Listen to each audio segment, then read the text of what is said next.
Hi friends, ഇന്ന് നിങ്ങളെ പരിചയപ്പെടുത്താൻ പോകുന്നത് ഇതുപോലുള്ളൊരു ഹൈനെക്ക് ബ്ലൗസിൻ്റെ നെക്ക് വിട്ടും ആം ഹോൾ ലെങ്തും എത്രയൊക്കെയാണ് എടുക്കേണ്ടതെന്ന് പറഞ്ഞുതരാം.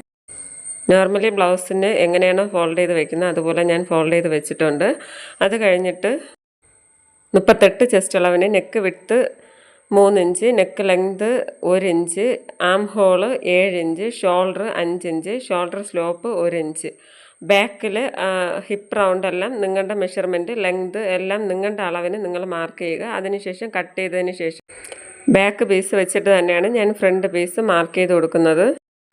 ഞാനിവിടെ 2 ബ്ലൗസ് പീസ് ഒരുമിച്ചിട്ടാണ് കട്ട് ചെയ്തത്. അതുകൊണ്ട് തന്നെ ഞാൻ ഇതിൻ്റെ ഒരു പീസ് മാറ്റിയതിന് ശേഷം നിങ്ങൾക്ക് പെട്ടെന്ന് മനസ്സിലാവാനായിട്ട് ഞാൻ റെഡ് കളർ ഇതുപോലെ ഒന്ന് ഫോൾഡ് ചെയ്ത് വെച്ചിട്ടുണ്ട്. അതും ഞാൻ ഇതുപോലെ ഹുക്ക് വരുന്ന ഭാഗം 1/2 ഇഞ്ച് മാറ്റിയതിന് ശേഷമാണ് വെച്ചിട്ടുള്ളത്. നെക്ക് ലെങ്ത് പോയിട്ട് ബാക്കിയെല്ലാം ഇതേ മെഷർമെൻറ്റിൽ തന്നെ മാർക്ക് ചെയ്ത് കൊടുക്കുക.